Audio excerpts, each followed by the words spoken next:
It is time to prune these herbs. I wasn't going to do this tonight because I'm feeling lazy. However, my light will not go any higher, so by tomorrow these things will all be touching the light. So I'm going to go ahead and do some pruning. You can see this basil is growing like crazy. That's one pod, one plant of Genovese basil. Then we have Thai basil, thyme, there's chives in the middle that need a little bit of breathing room, parsley back there, and the monster dill plant. So let me see if I can point my camera at this and tell you a little bit about pruning. So let's tackle this basil first because it's in the way of everything else. The more you prune basil, the bushier it will get. And as you see, this is pretty dang tall. So what you want to do is find the split or the node where two leaves or two branches split off, and you want to cut right in there. However, when you have one this tall, you can go down even farther and find the next one. So I'm going to go here. Hopefully you can see that. I'm going to go right in between those two leaves and cut close and take this whole beautiful piece off. And that's what's going up to the kitchen. So I'm going to do that on each one of these. And you will be very surprised. Now this one I'm going to go even lower because it's flapping over to the side in the way. So I'm going to go down here again, right above that split, and take that off. This will grow back in no time. It's crazy how fast they grow back. So even though that looked drastic, now I have lots of beautiful basil. If you're in the pesto, you make pesto. You can make basil chimichurri. You can dry this, cook with it, put it in salad. So I'm taking that upstairs. Now next is the Thai basil. Exact same concept. And also something else on here. I have not been paying close attention. I broke off a few flowers, but some of them got away from me. When you're growing basil, if you want your basil to keep growing, you want to break off any flowers that you see. Because once the flowers start, the plant stops growing. So as I prune these, I'm going to be sure to also take the flowers off. So on this first one here, I'll go down to the split, take that off, and that had a flower come with it. Then I'm just going to take these here since that has a flower.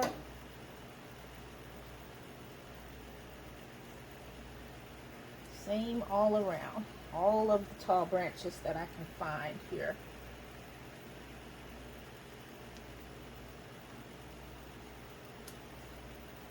And your plant will get bushier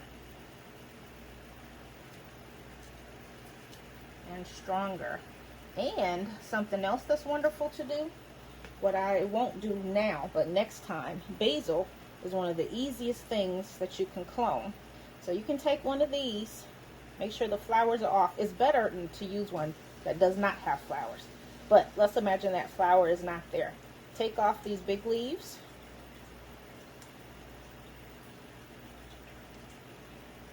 Take this part here, stick it in water. You will have roots within a few days. And then you have a whole new basil plant. And that's actually where my tall basil came from. Let me show you.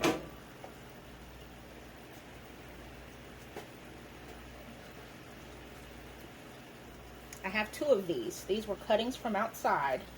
So they started as tiny little cuttings that I took from an outside basil plant, brought them in the house, put them in water, waited until they had roots, and now I have all this basil. I'm going to prune that one too. Okay, continuing. Let's see what we have back here. I have pruned this one once before, but it grows so fast. It got away. I'm going to go way down. Took all of that off, but it was still right above a split. See, this is where I took it off before. You can see. And those continue to grow up and out when you do that. Sometimes it's hard to see, but we will get them all.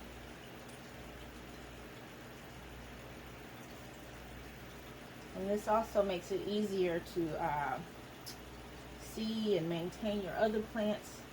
And like I said, the chives here in the middle are just getting covered. They're doing well though. Chives take a while to really grow up and bush out.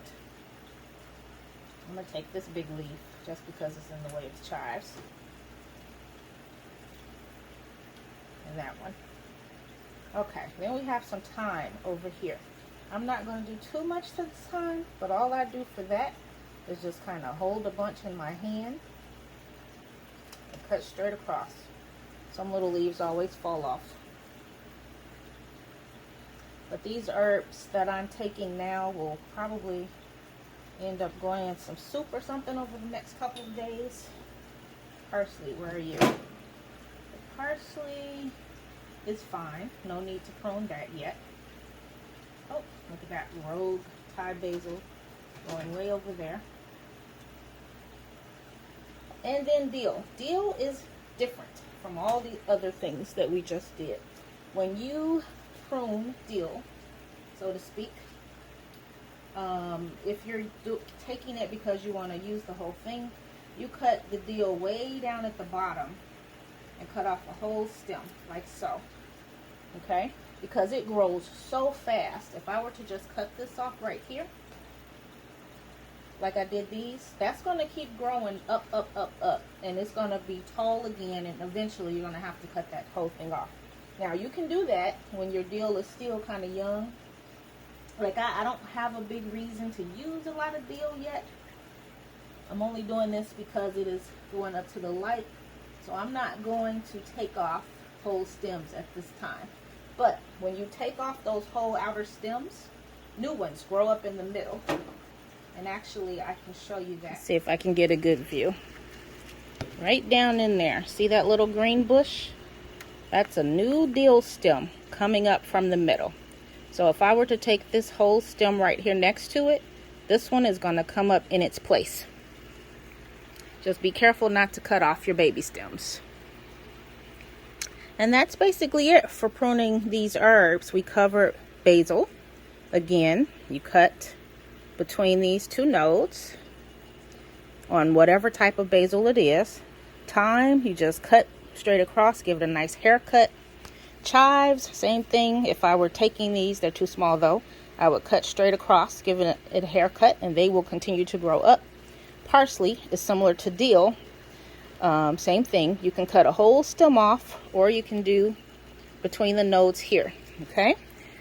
Oh, down here I have some wild looking tarragon that I forgot about.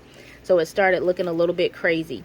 I'm going to cut this way down because a lot of it doesn't look too good anyway. I might just have to pull this. But for now, I'm going to cut it way down and see if it'll grow nice new leaves from the middle.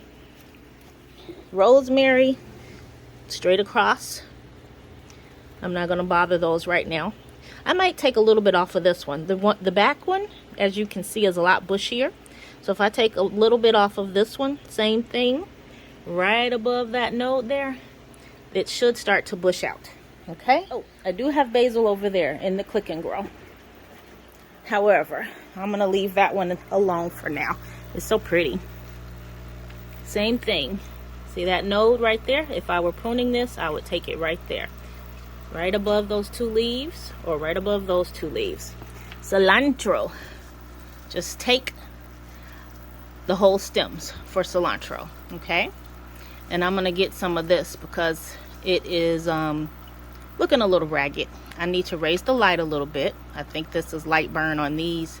And then I need to take some stems off of this. So that's it. Thank you for watching.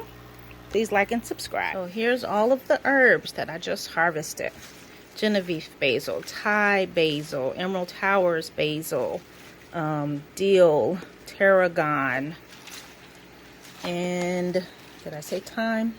I think I did. Okay, so I'm taking this up to the kitchen. Going to give it a nice rinse in cold water. And for now, just put it in a baggie in the fridge with a little bit of cold water. Now, as previously mentioned, if you want, you can take some of these basil stems, Take off all of the largest leaves. Leave a couple of small leaves at the top. Put this in water and root it. Make lots of endless basil plants.